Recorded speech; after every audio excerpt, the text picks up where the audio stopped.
Hello विद्यार्थियों, मैं चंदन कुमार फिर से आपके सामने हाजिर हूँ।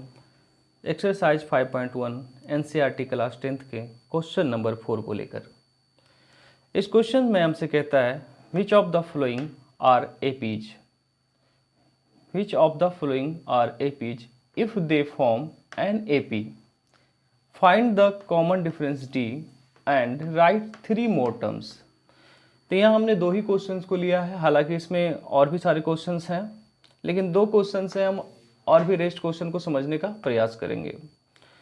तो इसमें कहता है हमसे कि ये जो एपी का जो टर्म दिया गया है, ये जो टर्म हमारे सामने लिखा हुआ है फर्स्ट क्वेश्चन, क्वेश्चन नंबर 2, तो इस टर्म से हमें ये पता करना है कि क्या ये एपी के फॉर्म में है या नहीं।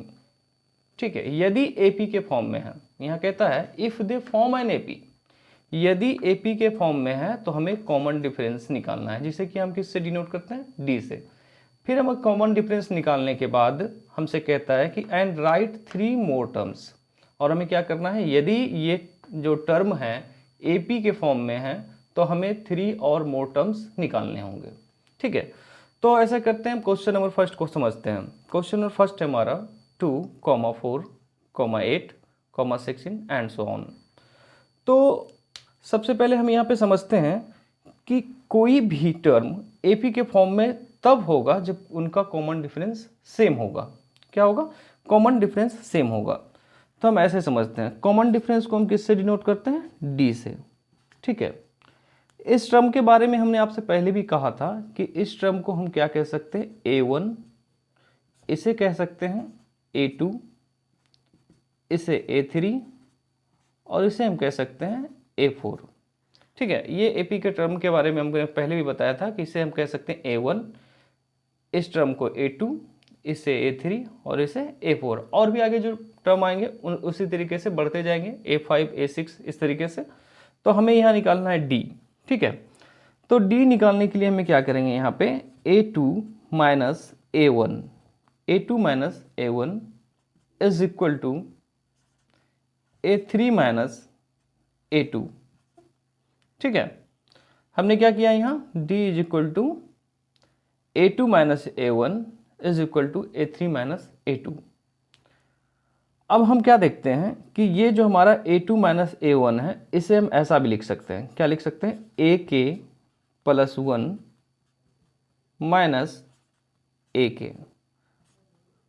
ठीक है, इसे हम बस ऐसे ही याद रखेंगे कि इस टर्म को हम ऐसा भी लिख सकते हैं, AK प्लस 1 माइनस AK, और इस टर्म को हम क्या लिख सकते थे, AK plus 2 minus AK plus 1, यानी कि इसे हम लिख सकते हैं AK plus 2 minus AK plus 1, इसे ऐसा लिखा जा सकता है।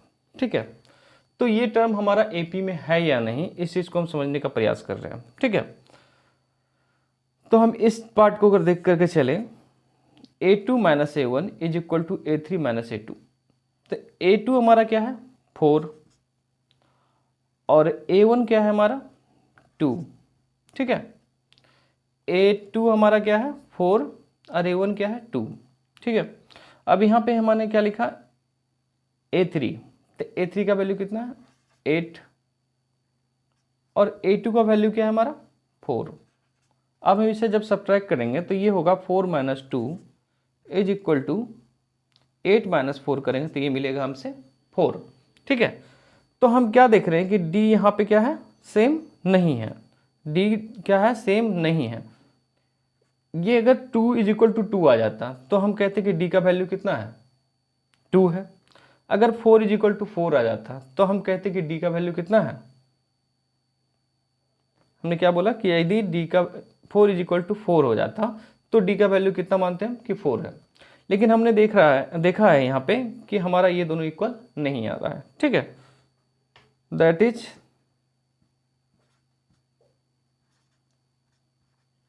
AK plus 1 minus AK is not the same.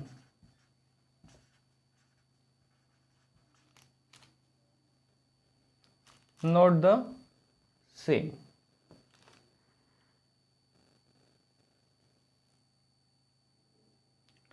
ठीक है, ए के प्लस 1 माइनस ए के is not the same, therefore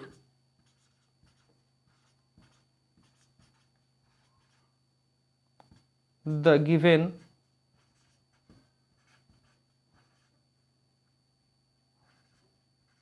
numbers are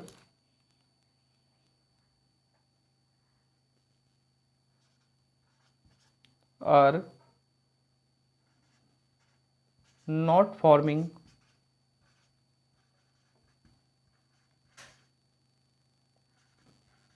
an AP। तो इस क्वेश्चन में, क्वेश्चन नंबर फर्स्ट में हमने समझा कि ये क्वेश्चन जो हमारा है ये AP के टर्म में नहीं है। क्यों? क्योंकि